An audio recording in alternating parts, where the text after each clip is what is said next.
All right, so we're back for another deep dive, and today we're going to be looking at the Cricket World Cup League Two. Okay, And specifically, we're trying to figure out what happened in this Nepal versus Scotland match. that's good. To do that, we've got a live scorecard from crickbuzz.com from the game on October 29th, 2024. Right. And it's pretty wild to think that this tournament stretches all the way to 2027. Yeah, it really is a marathon, isn't it? Uh, Teams playing for years to try and secure that World Cup spot, so every win definitely counts. Yeah, for sure. So looking at the scorecard, the big news is Nepal took the victory, beating Scotland by 5 wickets. That's right. And this win could be really significant for Nepal's, standing in that League Two table. Right. Every point they earn brings them closer to that World Cup dream. Yeah, and they clinched that victory in dramatic fashion with Arif Sheikh hitting a 4 UR to seal the deal. Yeah, you can almost feel the tension in that moment just looking at the scorecard here. Definitely, yeah. Yeah, that winning shot is a great highlight. But what's really interesting to me is how Nepal pulled off this win. Okay. They were actually struggling early on, Oh, really? but their middle order batsmen, they really stepped up. Wow. Yeah, it suggests a resilience and a depth in their batting lineup that other teams will need to watch out for. Interesting. So even though Scotland had some standout performances like Brandon McMullen with 2 wickets, for Yeah, example, Nepal's overall team strength won the day. exactly. McMullen's 2 wickets show his skill, especially since Scotland ended up losing. Right. But you have to wonder if Scotland needs to reassess their strategy, especially when it comes to containing a strong middle order like Nepal's. It's like a chess match, isn't it? You have to Like, anticipate your opponent's strengths and weaknesses and adjust accordingly. absolutely, and that's what makes League Two so fascinating to follow. Yeah. You see these teams evolving over time, adapting their strategies, and ultimately revealing their character on the field. Yeah, Nepal's comeback victory definitely speaks volumes about their determination. It, They didn't let a tough start derail them, and that mental toughness could be crucial as the league progresses. for sure. I'm also curious to see if other League Two teams will try to replicate Nepal's approach. Hmm. Could this match signal a shift in strategy with more emphasis on building a powerful middle order? That's a great question, and it highlights how one match can have ripple effects throughout the entire tournament. Yeah, It's not just about the win or loss on the day, it's about the lessons learned and the adjustments made for future encounters. absolutely. And speaking of learning, let's talk about how this CrickBuzz website itself can help us understand the game even better. Okay. We got the scorecard, sure, but there's also a ton of other information here, right? Yeah, it's true. Beyond just the scorecard, we have schedules, news rankings. It's a whole ecosystem of cricket knowledge waiting to be explored. Yeah. There's even a section for fans to share their thoughts and a featured video section, which is cool. It's almost overwhelming, isn't it? There's Um, so much to dig into. Fair. I think the challenge for any cricket fan, especially with a long tournament like this, is figuring out how to use these resources effectively. So instead of getting lost in the data, what are some key things we should be focusing on when trying to understand a match like this and its place in the larger League Two picture? What kind of insights can we glean from a scorecard beyond just the basic outcome? Well, for me, it's about going beyond the surface level. Okay. For example, we see that Nepal won, but how did they win? What were the turning points? Well, we know Gulsan Jaha hit a massive 6x a few overs before the winning F4R. Right. Maybe that injected some much-needed momentum into Nepal's chase. That's a great observation. Yeah. Those individual moments of brilliance can be real game changers. Yeah. But I'd also want to look at the partnerships, the run rates, and how Nepal's batsmen performed under pressure. Okay. These details can reveal a lot about a team's strength and weaknesses. So it's about connecting those individual moments to the broader flow of the game and then using that information to understand where a team stands in the league. Exactly. And that's where the real analysis begins. Mhm. We can start comparing Nepal's performance to other teams, identifying patterns, and even making predictions about future matchups. It's like we're piecing together a puzzle with each match, adding a new piece of information that helps us see the bigger picture. And that's what I find so captivating about following a tournament like League Two. Yeah. It's a long game, full of twists and turns, and every match contributes to the unfolding drama.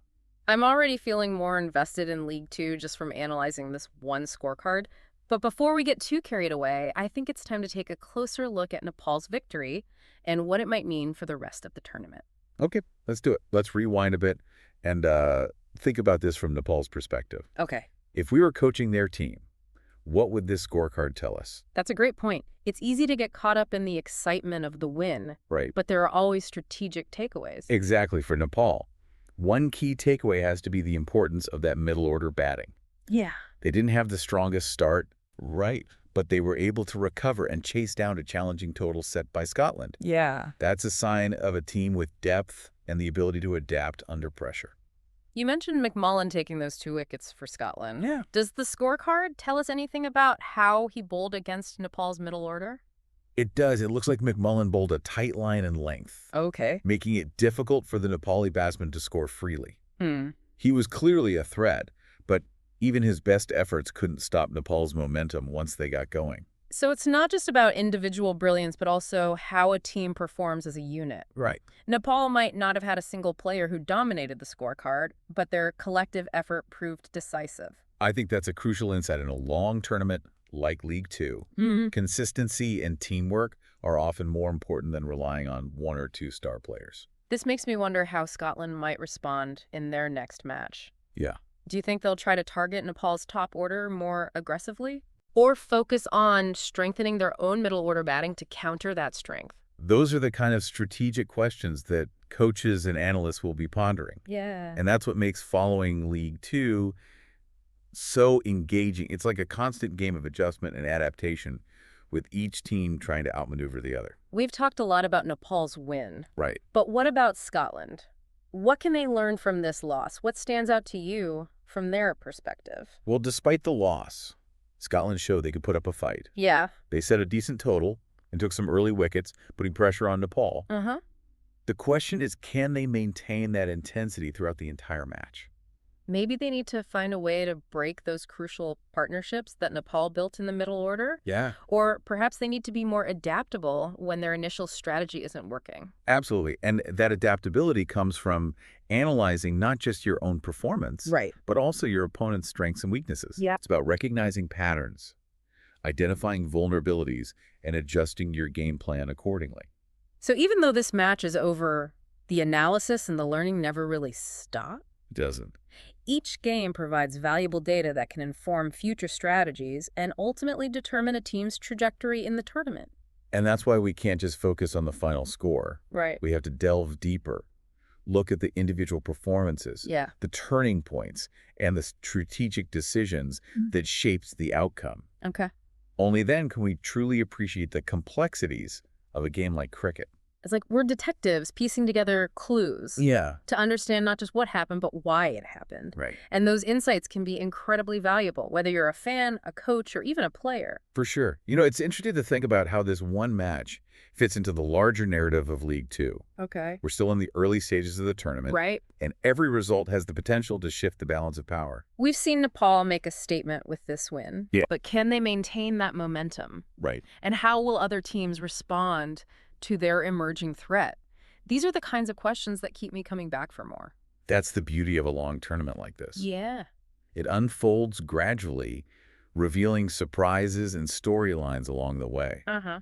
And with so many matches still to be played, anything is possible. This is all reminding me how much information is available on this website. Oh, yeah. We've barely scratched the surface. It can feel like a bit of a maze sometimes, can't it? Definitely. But that's where our role as deep divers comes in. Right. We're here to help our listener navigate this sea of information and extract those nuggets of knowledge that truly enhance their understanding of the game. So instead of getting lost in the stats and figures, what's the one key takeaway you want our listener to remember about this Nepal-Scotland match? What's the headline that should stick with them? I think the biggest takeaway is the power of teamwork and adaptability. Okay.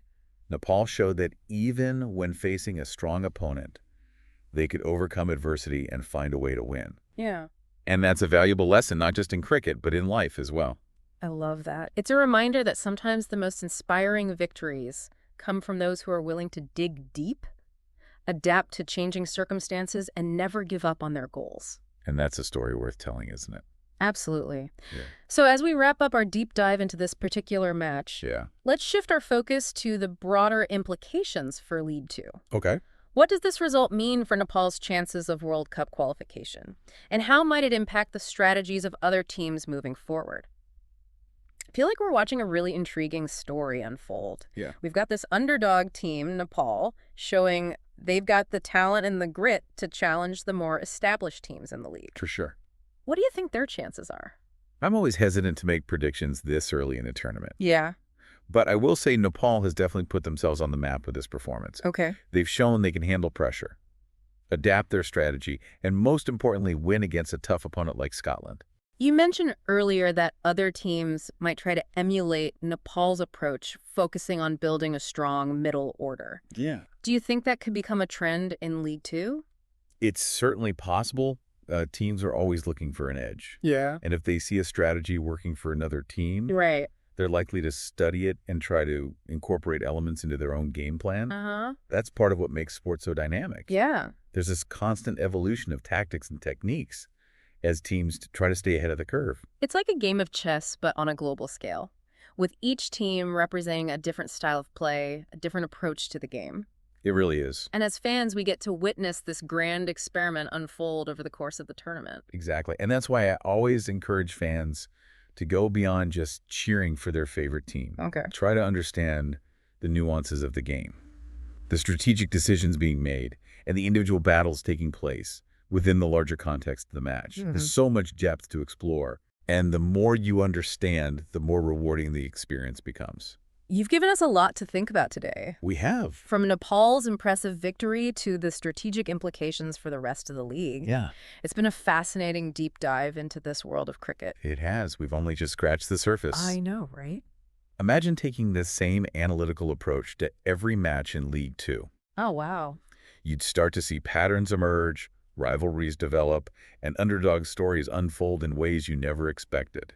That's the beauty of a tournament like this. Yeah. It's a journey full of surprises, and we're all along for the ride. So to our listener, Yes. we encourage you to keep exploring, keep analyzing, and keep that sense of curiosity alive as you follow the Cricket World Cup League Two. Absolutely. It's a sport that rewards those who are willing to delve deeper, to look beyond the surface, and to appreciate the strategic intricacies that make it so captivating. And who knows, maybe you'll even discover a newfound passion for the game along the way. That would be great. Until next time, keep diving deep. Cheers.